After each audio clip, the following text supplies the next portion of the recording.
पुण्यवंत पाताळ लोकी नेला. अरे पुण्यवान असलेला तो बळीराजा काय अपराध होता हो, त्याने पुण्य संपादन केलं होतं आणि त्याच पुण्यवान असलेल्या बळीराजाला तू पाताळामध्ये घातला. आता काय पुण्य केलं होतं हो बळीराजाने? बळीराजाने 99 यज्ञ केले होते महाराज आणि 100 यज्ञ झाल्यानंतर इंद्रपद प्राप्त होतं आणि 99 यज्ञ पूर्ण झाले आणि 100व्या यज्ञाला सुरुवात झाली आणि इंद्राची खुर्ची हालायला लागली. आता खुर्चीसाठी माणसं काय काय प्रयत्न करतील या कलियुगामध्ये सांगता येत नाही. खुर्ची न जाऊ देण्यासाठी काहीही प्रयत्न करतात आणि मग इंद्राने काय केलं, देवाची भेट घेतली. भगवान विष्णूकडे आले आणि भगवंताला सांगितलं, देवा खुर्ची जाती सांभाळा, आमची खुर्ची जाती सांभाळा. आता देवाला पण त्याची जिरवायचीच होती. कोणाची?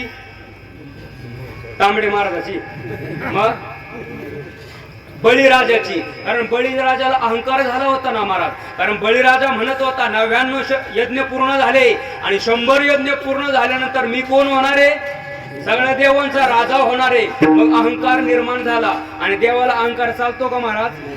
तिळ मात्र जरी होय अभिमान आणि मेरू तो समान भार देवा. देवाला अभिमान चालत नाही. जर का अभिमान झाला मग त्याला कसं आपटायचं ते त्याच्याकडेच लागलं गेलं. देवाला अभिमान चालत नाही. बळीराजाला थोडा अभिमान झाला होता. देवाने सांगितलं, इंद्रदेवा काळजी करू नका, मी तुमचं काम करतो. आणि भगवान परमात्मा बळीराजाच्या दरबारामध्ये आले. पण कसे आले? बटू वेशामध्ये, म्हणजे अतिशय छोटं रूप धारण केलं, वामन अवतार धारण केला आणि बळीराजाच्या दारामध्ये त्या ठिकाणी गेले. आता तिथे गेल्यानंतर भिक्षा मागितली. भिक्षा मागितल्यानंतर बळीराजाने सांगितलं, भूदेव या, काय पाहिजे तुम्हाला बोला. कारण मी कोण आहे? मी सामान्य आहे का? मी.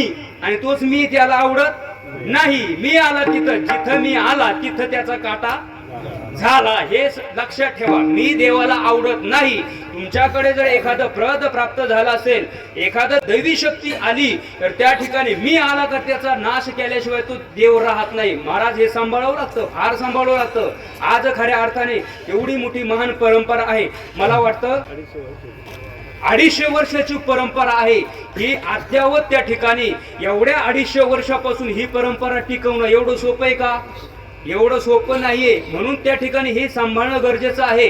म्हणून आज खऱ्या अर्थाने काकांच्या माध्यमातून असेल, मोठे काकांच्या माध्यमातून असेल, ही परंपरा सांभाळली. म्हणून तर एवढा मोठा समाज त्या ठिकाणी उपस्थित आहे महाराज. ही परंपरा त्यांनी टिकवली. मला सांगायचं काय आहे की देवाला मी आवडत नाही.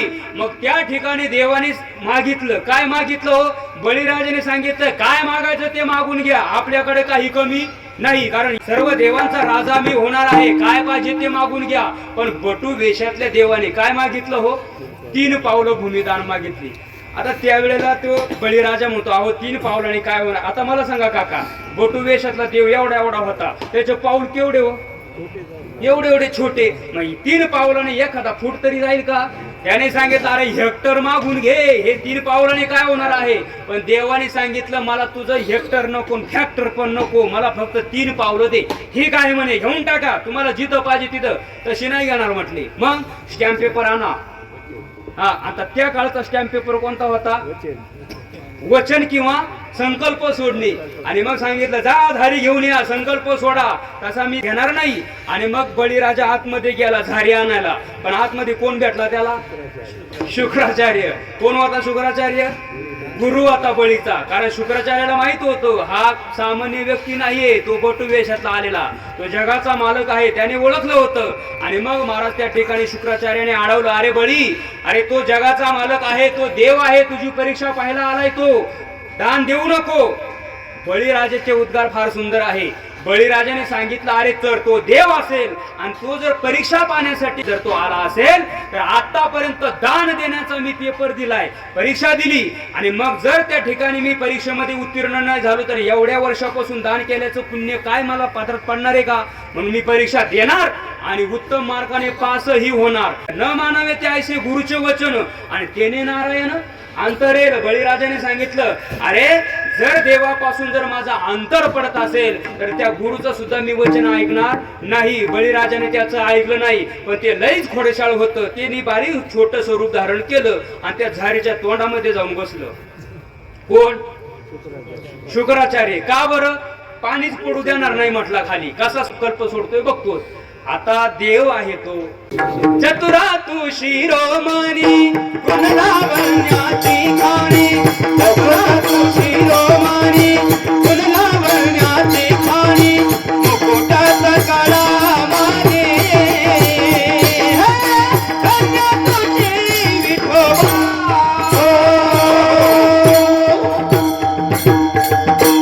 कोण आहे तो? देव चतुर, देव चतुर जाणून अंतर. अरे तो सगळ्या जगाचा बाप चतुर आहे ना. देवाला कळणार नाही का हे झारीच्या तोंडात बसले? देवाने सांगितलं बळी, अरे कचरा घाण गुतली आहे झारीच्या तोंडाला. कोणती घाण? ही घाण. ही घाण गुतली, काडी घे आणि ढोस.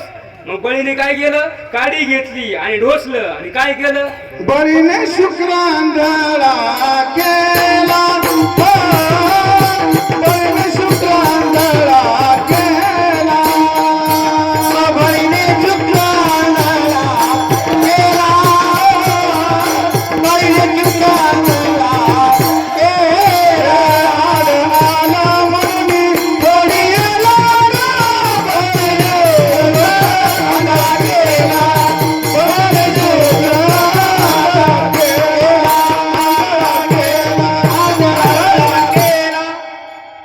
बळीने त्याचा डोळाच फोडला आणि मग पळाला आणि मग संकल्प सोडला. देवाने दोनच पावलामध्ये स्वर्ग, मृत्यू, पाताळ हे तीनही आटोपलं आणि तिसरा पाय कुठं ठेवायचा? आता राहिलंच नाही काही, तर कुठं ठेवणार? आणि मग बळीने काय केलं? ठेव म्हणे माझ्या डोक्यावर. आणि मग देवाने डोक्यावर पाय ठेवला आणि बळीला कुठं घातला? जीव दिला पायातळी. हे का रे? बळीला पाताळामध्ये घातला. अरे सांग देवा, अरे त्याने काय पाप केलं होतं? त्या बळीला मात्र तू पाताळामध्ये घातला. 99 यज्ञ केले होते. पुण्य करणं हे काय त्याचा गुन्हा आहे का? एवढं महान पुण्य त्या बळीराजाने केलं आणि त्याला मात्र तू पाताळामध्ये घातलं. तुझ्या दरबारामध्ये न्याय का? धुंद झाला तुझा दरबार, धुंद झाला तुझा दरबार, धुंद झाला तुझा दरबार, धुंद झाला तुझा दरबार, धुंद झाला तुझा दरबार, धुंद झाला तुझा दरबार. अरे तुझा दरबार कसा आहे? धुंद झाला तुझा दरबार. तुझ्या दरबारामध्ये न्याय नाही. हे देवा, अरे पुण्यवान असलेल्या त्या बळीला तू पाताळामध्ये घातलं. 18 विश्व दारिद्र्य असलेल्या त्या सुदामदेवाला तू काय केलं? भाग्यवान केलं, त्याला धनवान केलं. कारण त्या सुदामदेवाचं 18 विश्व दारिद्र्य त्याच्या जीवनामध्ये होतं आणि त्या सुदामदेवाला मात्र तू तुझ्या दरबारामध्ये न्याय आहे का? अरे ज्याने पुण्य केलं त्याला पाताळात घालतो आणि 18 विश्व दारिद्र्य ज्याच्या घरी नांदत आहे आणि त्याला मात्र तू भाग्यवान करतोय. तुझ्या दरबारामध्ये न्याय आहे का? अरे त्या सुदामदेव बघा महाराज, ज्या वेळेला भगवान परमात्मा, सुदामदेव आणि बळीभद्र हे तिघजण कुठं होते? सांदीपानी गुरुकुलामध्ये शिकत होते. त्यावेळेला सुदामदेवाने ते फुटाने चुरून खाल्ले आणि त्याला ते दारिद्र्य भोगावं लागलं. आणि मग कालांतराने त्या ठिकाणी तो भगवान परमात्मा कुठला राजा झाला?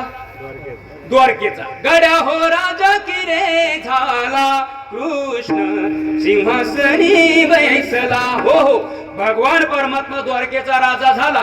सुदामदेवाचं लग्न झालं, त्यांना मुलं बाळ झाले आणि सुदामदेवाच्या पत्नीचं नाव काय आहे? सुशीला. सुशीलेने सांगितलं का, हो तुमचा मित्र द्वारकेचा राजा आहे, जा म्हणे त्यांच्याकडे, काहीतरी तुम्हाला देतील. सुदामदेवाने सांगितलं मी भीक मागायला जाणार नाही. पण मग सुशीला माता डोकं लावायला लई पट्टा असतात. सुशीला, बऱ्याच सुशीला अशा डोकं लावायला लई पटायत असतात. बरोबर डोकं लावलं. सुशीलेने सांगितलं एक काम करा, नका त्या ठिकाणी तुम्ही मागायला जाऊ, पण तुमच्या मित्राला भेटायला का जाशाल की नाही? आणि मग सुदामदेव निघाले. पण काय घेऊन निघाले? मुठीभर पोहे. कुठून आणले होते? सुशीली मातेने गोळा करून आणले होते. पुरचुंडी बांधली, खांद्यावर टाकली आणि सुदामदेव निघाले. मजल दर मजल करत करत निघाले आणि दरबारामध्ये येऊन पोहोचले. आणि दरबारामध्ये येऊन पोहोचल्यानंतर त्या ठिकाणी द्वारपालाने त्यांना अडवलं. मग सुदामदेवाने सांगितलं, अरे द्वारपाल कन्हैया से कह दो किधर पे सुदामा गरीब आ गया है, किधर पे सुदामा गरीब आ गया है.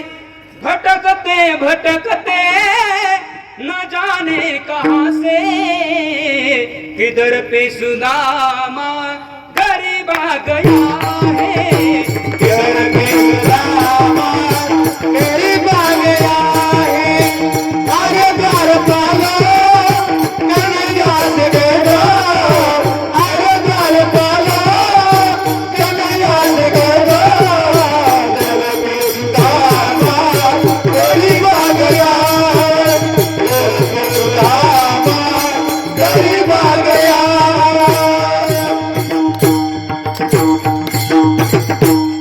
न सर पे है पगड़ी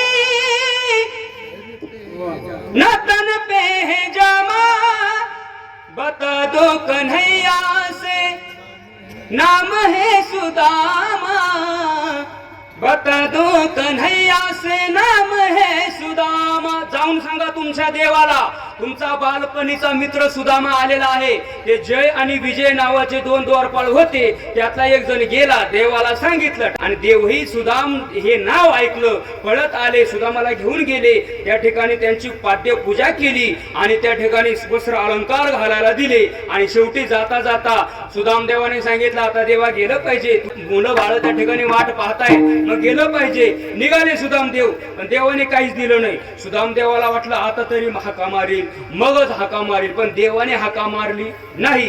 सुदाम देवाला वाटलं जाऊ द्या, नाही काही दिलं तर कमीत कमी हा हिरे जडित ड्रेस दिलाय ना, एवढ्यामध्ये आपलं बरेच दिवस काम बघल। पण बऱ्याच लांब गेल्यानंतर देवाने हाक मारली, सुदामा थांब, अरे बाबा माझा ड्रेस राजाचा ड्रेस आहे, तो काढून ठेव तुझे घाल। म्हटला काय वदळी तरी देवे, कमीत कमी एवढा तरी ड्रेस ठेवायचा नाही, याच्यावर माझं बरेच दिवस भागलं असतं, पण तो पण काढून घेतलाय। पण महाराज तो देव आहे, भगवान परमात्म्याने सुदामाचे किती पोळे खाल्ले हो, मुष्टीभर पोयासाठी, आहे का नाही? आणि गाव सोनियाचा दिला का, अरे तो दरिद्री असलेला तो सुदाम देव, त्याला मात्र त्या ठिकाणी काय केला, तू भाग्यवान केला, पुण्यवंत पाताळ लोके नेला, दरिद्री तो भाग्यवंत केला, चोरट्याचा बहुमान वाढविला। चोरटा कोण? चोरटा कोण? वाल्या कुडी, किती चोरी केली होती, किती पाप केलं होतं, त्याच्यासारखा हत्यारा महापापी दुसरा कोणीच नव्हता महाराज। किती चोरी केली होती, किती पाप केले होते हो, असं म्हणतायत की वाल्या कोळ्याने एवढं पाप केलं होतं। किती पाप केले होतं, शुद्ध ब्राह्मण मारल्यानंतर ब्राह्मणाकडे पूर्वी शाळीग्राम असायचा, छोटासा शाळीग्राम प्रत्येक ब्राह्मणाकडे, कारण ब्राह्मण वेगळा आणि बामण वेगळा बरं का, कारण ब्राह्मण आणि बामण याच्यामध्ये फरक आहे। ब्राह्मण या शब्दाला संस्कृत मध्ये काय म्हणतात महाराज, द्विज। द्विज का म्हणतात, द्वि म्हणजे दोन आणि ज म्हणजे जन्म, ज्यांचा दोनदा जन्म होतो त्यांना काय म्हणतात, द्विज असं म्हणतात। मग दोनदा कसं काय जन्म, आईच्या उदरातून पहिल्यांदा, आणि ज्या वेळेला त्यांचा मुंजविधी होतो त्यावेळेला त्यांचा दुसरा जन्म असतो, म्हणून त्यांना काय म्हणतात, द्विज असं म्हणतात। मग ब्राह्मण वेगळा आणि ब्राह्मण वेगळा। मग ब्राह्मण, शुद्ध ब्राह्मण त्या काळामध्ये त्यांच्याकडे काय असायचं, शालिग्राम असायचा। मग वाल्या कोळ्याने ब्राह्मण मारल्यानंतर त्यांचा तो शालिग्राम ते ब्राह्मण सोडत नसायचे। मग वाल्या कोळी विचार करायचा की ज्या अर्थी हे शालिग्राम सोडत नाही, आवळून धरतात, प्राण गेला तरी पण आवळून धरतायत, याचा अर्थ काय, याची काहीतरी मोठी किंमत असली पाहिजे, म्हणून तो काय करायचा, तो शालिग्राम घ्यायचा आणि रांजणामध्ये टाकायचा। असे किती रांजण भरावले होते, 7 रांजण भरावले होते फक्त शुद्ध ब्राह्मणाचे। बाकीचे किती मारले असतील, वैश्य शूद्र हे बाकीचे किती मारले असतील त्याचा तपास नाही। असा हत्यारी महापापी असलेला तो वाल्या कोळी। पण त्याच वाल्या कोळ्याला एकदा कोणाची भेट झाली, नारदाची भेट झाली। आणि संतांची भेट जीवनामध्ये अत्यावश्यक आहे बरं का। जीवनामध्ये जर संत भेट झाली निश्चितच त्याच्या जीवनाचा कायापलट झाल्याशिवाय राहत नाही। त्यांची भेट झाली आणि वाल्या कोळ्याला विचारलं, हे वाल्या कोळ्या, अरे तू हे पाप करतोय कोणासाठी करतोय?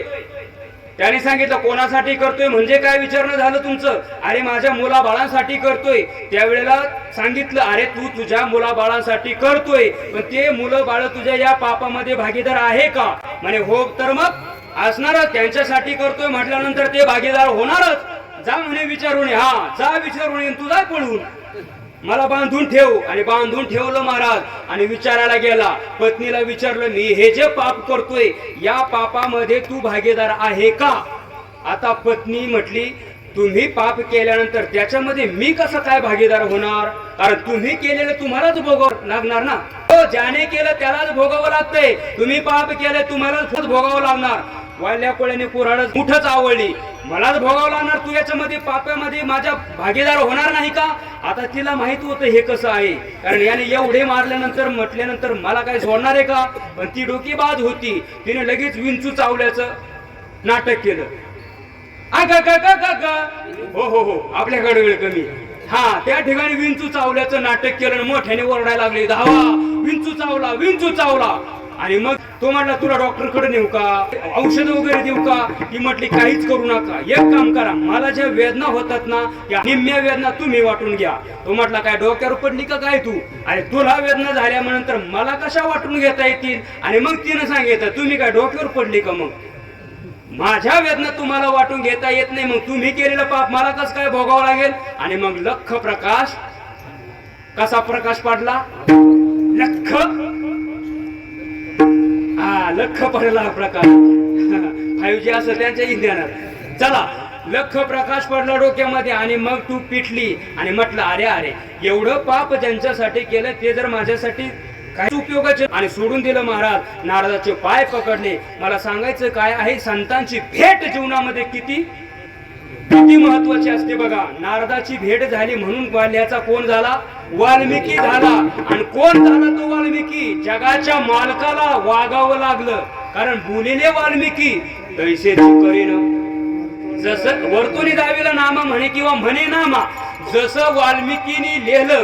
कोण वाल्मिकी? अनंत पापी, हत्यारा, दरोडेखोर असलेल्या त्या वाल्याने जसं रामायण लिहिलं तसं जगाच्या मालकाला वागावं लागलं. त्याच्यामध्ये बदल करता नाही आला मला. केले रामायण रामाधी, केले रामायण रामाधी, केले रामायण रामाधी, केले रामायण रामाधी.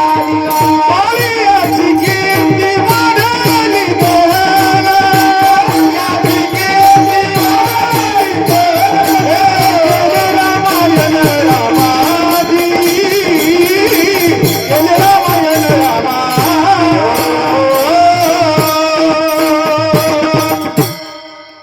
केले रामायण रामाधी. कोणाच्या आधी केलंय? रामाला जन्माला यायच्या अगोदर रामायण लिहिलं. कोळीयाची कीर्ती वाढली गहन. आणि केले रामायण राम आधी. रामाला सुद्धा त्याच्या व्यतिरिक्त वेगळं वागता नाही आलं. जसं लिहिलं तसंच वागावं लागलं. कारण तुम्ही रामायणातला प्रसंग आहे बघा. ज्या वेळेला इंद्रजिताचं लक्ष्मणाचं युद्ध झाल्यानंतर लक्ष्मणाच्या हातून इंद्रजित मरण पावला. आणि इंद्रजिताची पत्नी कोण?